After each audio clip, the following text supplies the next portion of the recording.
everyone. This is Rosalind Sedacca, and you're listening to Divorce, Dating, and Empowered Living with Rosalind Sedacca on WGSN-DB, the Going Solo Network. And I'm delighted to have you with me because I'm very excited to be introducing you to my guest, Maria Natapov. I'm so sorry I That's mispronounced okay. your name. That's okay. It's Maria Natapov. Natapov. Okay. Yes. And Marie is an expert on step family living. And so that's a topic that I have so much respect for because, as you know, I'm founder of the Child Centered Divorce Network. And we talk all the time about how to get through a divorce when you're a parent and move through the divorce experience into the co-parenting experience and learning how to co-parent in the most effective way. And then you're out there in the dating universe and looking to find hopefully a lasting love partner who is a better fit for you and making life happier. And very often we find a love partner that we want to spend more time with, and often too they have children, and so you move into some level of step parenting, whether it's full-time in one house or whether it's just visiting kids and on weekends or different times when you're in one house or the other house and the children are, and lots of combinations of things. And this can get very, very complicated. And so it's wonderful to have an authority like Maria who has experience with it, who can give us some guidance. So welcome, Maria. Thank you so much. I'm so excited for this conversation with you, Rosalind. So tell us a little bit about how you got into becoming a professional coach in the co-parenting arena. Yeah, so I myself am a step parent, and 5 years into my journey, my stepdaughter revealed that she was being abused and neglected by her bio mom and stepdad. And at the time, I was working in corporate, and then shortly thereafter, my job was eliminated. And it was just when things were getting pretty rough for her, because it's pretty common in these situations that once a child is removed from that kind of an environment, there's a honeymoon period prior to being able to fully process their experience and start the actual healing and feeling safe enough to do so. So that was right around the time. It just so happened that my job was eliminated and I found myself kind of on a new path. And I just noticed that I was dragging my feet going for another corporate job.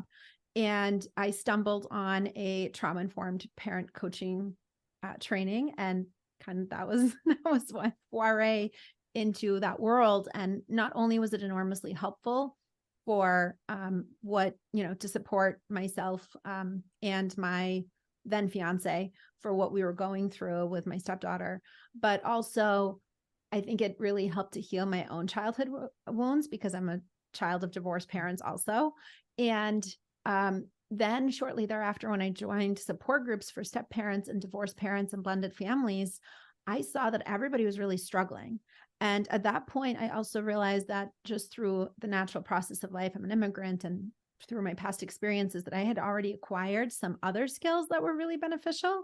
So I realized that was really, the community I wanted to support and serve, because I was just so intimately familiar with their experience. And truthfully, it really is, it's just so all encompassing, right? Because for many, the home is the safe space, or at least that's what it's supposed to be. And so when there is a lot of tension or, bickering or fighting or just kind of complex, challenging scenarios, and one does not feel that they have a safe space in home, that's really when things can take a turn for the worst, because it starts to impact all areas of our lives. And so, that's what brought me to my So work. that's so important, all of what you're talking about. So there's two areas that I see that we could be focusing on. One is the innocent children who are caught up in step families, blended families, or any form that's close to that. And the other are the parents who are connecting up. And then on the other side, the co-parent who may be exposed suddenly to a relationship where there's a blended family and they're on the outside looking in and all of that. So let's discuss both of those in the short time that we have so that we can get some insights. What is the most important thing you want us to know about the child's experience on any level of the step parenting blended family areas? Absolutely. I think so I have, for example, a quick sort of five key points that I love to share with step parents, either those who are brand new to the experience. And my definition of step parent is very broad. Essentially, if you're dating somebody who has kids, whether you've met them or not, you are a step parent. You're on your way, because right, like your partner is most likely sharing at least some information with you about their situation. So you're involved in that way, and possibly even asking you for, advice perhaps, or leaning on you for some support in those areas. And moreover, you just never know when there's going to be that moment that you're going to meet those kids. Even if you're not necessarily planning on it, situations arise and things happen. And sometimes things just move faster than anticipated. So my 5 key points that I will go through is, number 1, go slow, right? Take your time to build that relationship. It is not going to happen overnight. I know that in past conversations with you, Rosalind, we've talked about the fact that kids just take a long time to warm up to a new person. And oftentimes they're feeling that this individual is encroaching on the role of their other parent, and that they're either replacing them. Sometimes even post-divorce, they might feel, because a lot of times the parents post-divorce, as they're sharing custody of the kids, they start to form sort of more like a partnership with their children, because now the spouse, their former spouse that they used to bounce ideas off of or make decisions with, they are no longer in their lives. And now their children are around. And so some of that starts to happen also. And so now this child might feel that this individual coming in the partnership role with their parent is replacing them too, possibly. So they need lots of assurance from their parent, their biological parent in this situation, that they are loved, that they are, that no one is coming to take their place, and that they are a kind of top concern and top priority for their parents. They need a lot of reassurance around that. And also that this is just an individual who is there to, to be an extra support person. And, I know that you and I have spoken before. I always advise, like, even when meeting, it's just keep it on this isn't my friend. This is, somebody I know. And kind of, even I often suggest, when it comes to meeting this individual, kind of have an exit plan strategy. So meet somewhere public, bump into them, see how it goes. And if it's not going well, give yourself and your kids the out, and, and it's okay and it's fine. And you guys can try again another time, but really being in tune with their children of what is going on for them. What are their needs? What are they communicating, even if non-verbally, and making that the top priority.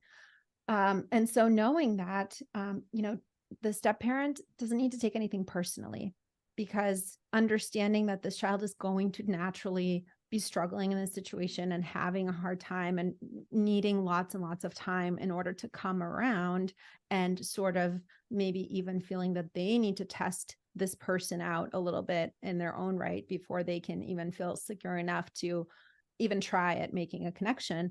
With that, hopefully there can be a silver lining of, you can relieve the pressure from yourself. It is what it is. It's not personal to you. This child is just going through a lot. And so any behavior you're seeing, if it's disrespect or perhaps even, aggression or anger or what have you, it's not personal to you. The child is just communicating there's a lot going on for them, and they're not able to communicate that in another way. And then, thank you. The third point I will make is, be honest. So, we all have our things. Nobody's expecting perfection of you. Just be honest. Show up as who you are. Be transparent. Don't put unnecessary, kind of weight of emotional burden on the children, or on the child, but be transparent to the best of your ability. So, for example, if you're nervous, let them know you're nervous. If you're not quite sure, this is all new for you too, let them know that, because that puts them at ease that you guys are on an equal playing field. And it also gives them freedom to be able to talk about the things that they're finding difficult around this situation. Number 4 is prioritize the connection over consequences. They have parents, It's really up to their parents to carry out the consequences and the discipline. And that is the way that it works best. Oftentimes when kids, even with well-established relationships, are seeing that individual start to lean more into the discipline side of things, they rebel, they do not take kindly to it, and it does not go over well. So really prioritizing to the best of your ability, the connection. And then finally, the fifth and final component is to establish your support circle, because undoubtedly in these situations, there's a lot. You're coming in, it's brand new, you're trying to reestablish relationships with all these different people that you don't know that well. So learning, who they are, what are their needs, what are their personalities, what are their expectations of you. It can be a lot, and it's a heavy lift, and it's challenging to go through all that all by yourself. So I strongly suggest that people at least identify their supports, even if they don't need to take advantage of them right away. That way, when things do get more difficult, they already know who their trusted resources are and where to turn. Oh, I think those are excellent points. And we all need support at one time or another. We all need to reach out to someone, because this is all uncharted territory for most of us. It's not like we've had 2 or 3 blended families previously. And so for most of us, every day is a new experience, and we need to get the help and support that's necessary so that we avoid so many mistakes. And we don't want to be learning on the job that way. We want to be avoiding things that professionals are telling us about. So thank you for that. That's great wisdom. We're going to take a quick break right now. And this is Rosalind Sedacca with Divorce, Dating, and Empowered Living. And we'll be back in just a moment. Hi, I'm John Thomas. I want to share with you a professional products and services directory we call Going Solo Directory. And you need to check this out. If you want exposure to your business or are seeking professional product or services, this directory has it all. And that membership, for the many special features, you get the benefit of a worldwide exposure with a 40-minute video interview on an international business show showcase. All this for just one low annual fee. For more information, contact goingsolodirectory.com.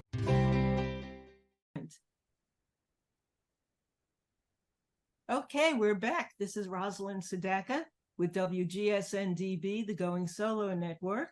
And we're on Divorce, Dating, and Empowered Living. And we're talking to Maria, who is a coach and specializes in step families and blended families, and is sharing her wisdom. And we want to move to the other side of the equation and talk about how do you broach the subject of a blended family and step parenting and all of that to your former spouse who's suddenly being encroached upon with another adult who's very meaningful in your life. And what do you need to be aware of? Yeah, absolutely. That's a great question. And thank you for asking that.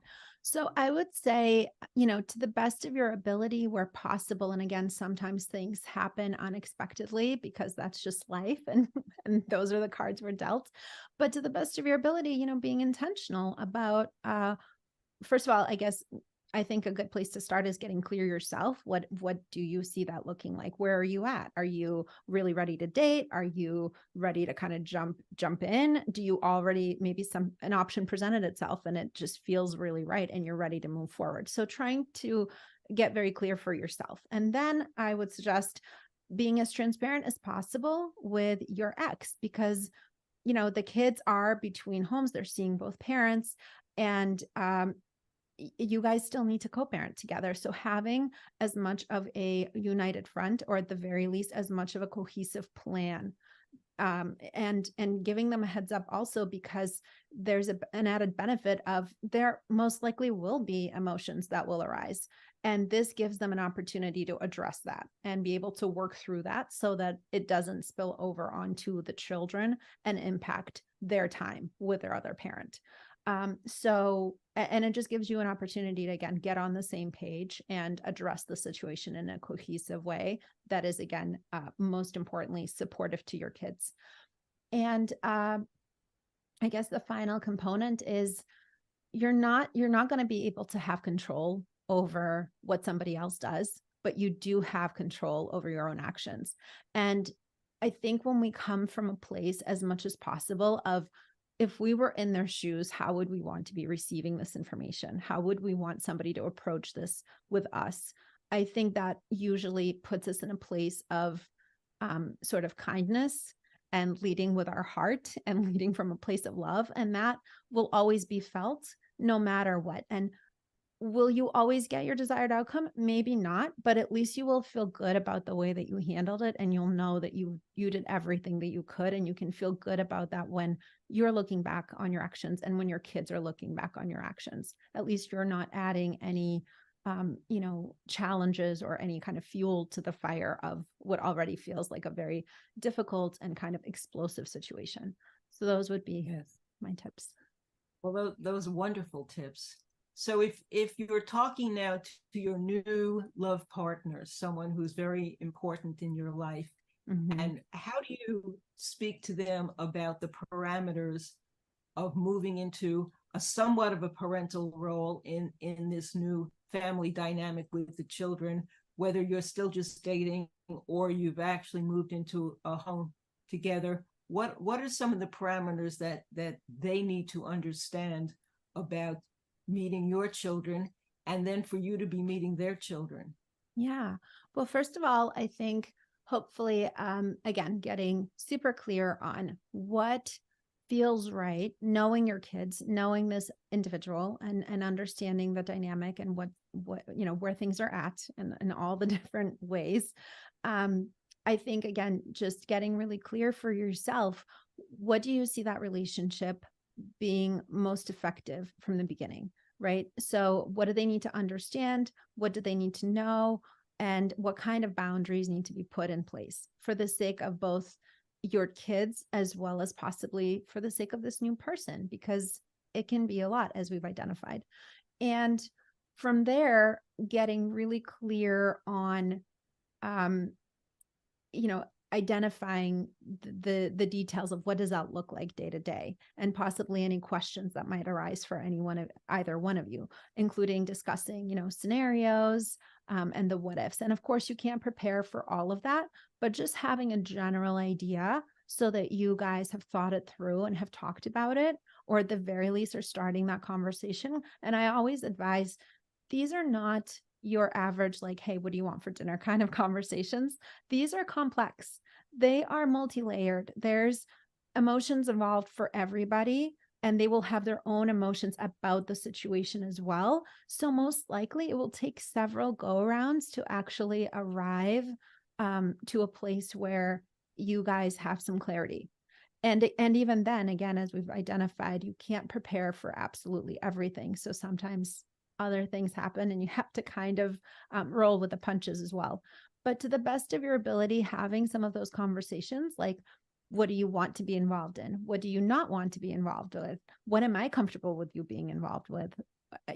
Being able to have those really clear conversations and being as transparent as possible with yourself and with your partner on that is, I think, crucial. And, again, as we've identified, people adapt, people grow, and relationships grow, and dynamics grow, and, circumstances change. So it doesn't mean that just because that's where you're starting, that that's the only place that you will ever be at. It is possible to grow into a more meaningful role, but it is important to also be mindful of what can you realistically commit to and uphold right now, and what would be best for everybody involved. And starting slow, I think, is always the best way to go, for sure. Everything should be done very, very slowly. Yes. So jealousy seems to be an emotion that really can crop up easily in all facets of this dynamic, with littlest children to adults, to who's on which side of the equation. Your ex, your new partner, everyone has ways that they can get triggered and feel insecure and or jealous. And I imagine that's a big weight that has to be balanced a lot in the equation. I was wondering if you could talk a little bit about that and how to keep everyone feeling that they matter and that their needs matter, that they're being heard. Absolutely. Yeah, you're so right. Jealousy is a big one. And sometimes, like you said, it creeps up without us realizing it. For sure, that's true with adults. And of course, even more so with kids. I think what is really valuable is to check in with yourself, right? Having moments of quiet reflection. And I think self-regulation is really critical. So whatever your self-care routine is, for somebody, it may be doing yoga. For others, it might be journaling. For others, it might be working out. Whatever that is, make sure that you are able to execute on your self-care routine, because that just allows you to have more clarity on where you're at emotionally, so that other things are not suddenly creeping up out of nowhere and then creating kind of a messy lens through which you're operating. And then the other piece of it, I think, is I'm a big fan of family meetings. And because I think it just gives everybody an opportunity to really express themselves and express what's particularly hard, and what feels like it's going really well. What would they like more of, or what, for kids, what the adults in their lives could do to make it easier, possibly. And you'd be surprised, even little kids have amazing insights when given an opportunity to express them. And the other really powerful thing about that is the more you model for them and include them, the more that they're learning how to do it by watching how you're doing it. So that would be my suggestion. And it's a great way to create time to check in and really listen to each other. I like that a lot. And I also really feel that family meetings are very valuable in so many ways, no matter what stages you're in any of this. Keeping the dialogue and supporting one another and talking and sharing and hearing what's going on with each person makes them feel validated, and that what they're feeling matters. So that's really important. I wanted to ask you about unrealistic expectations, because I think a lot of us get hurt and wounded because we have unrealistic expectations, and something like blended family just is a fertile ground for so many things to be misunderstood or misconstrued, or just erupt in misunderstandings. So can you address that a little bit? Sure. Yeah, absolutely. So from a kid's perspective, I think we chatted a little bit about the fact that it instantly they feel, most of the time, it's almost like a default assumption on their part that the person coming in is going to be replacing them or replacing their other parent. And they're just going to feel that basically displacement is very possible. So addressing that with them. And for the partner, I think that it could be an unrealistic expectation to assume that they're going to step into the role of parent. And sometimes people actually feel they might not even want it. They just might feel that that is an expectation of theirs and that's what they have to do. And I'm here to tell you that's one of the worst things you could do. So, give yourself permission to relieve all of that pressure, all of the stress. These kids have a parent. And even if they don't, because maybe the ex-spouse passed away, for example, right? That could happen. But no one is looking for you to come in and replace anybody. You are your own entity. You're your own individual. You can form your own relationship, and it can be beautiful. And maybe over time it turns into more of a parent-child relationship, and maybe not. Maybe it remains as kind of an uncle type of or aunt type of relationship. Maybe it remains on as like a mentor friend sort of situation. Whatever it is fine. And it is beautiful because it is unique. And the truth is, it is unique because the specific dynamic, the specific circumstances you're walking into, that has never existed before. And the specific mix of personalities as well, that this is a completely unique experience. So it's okay to let it be whatever it wants and needs to be. And that is where the power is. And that is where the beauty is. Thank you, Maria Natapov. That was so well said and so important for us to understand. So I'm delighted that we had an opportunity to talk with you today. Thank you all for joining us. Thank you, Marie. I hope we continue this conversation another time as well. And please tell us where we can find you. Yes, my website is synergisticstepparenting.com. And yeah, just go ahead and check it out. There's lots of different resources on there. Right. So this is Divorce, Dating, and Empowered Living with Rosalind Sedacca. I hope you'll join us again. And as you know, I'm founder of the Child-Centered Divorce Network, where you can find all the resources you need before, during, and long, long after divorce. And thank you again for participating with us, and we'll see you next time. Bye-bye for now.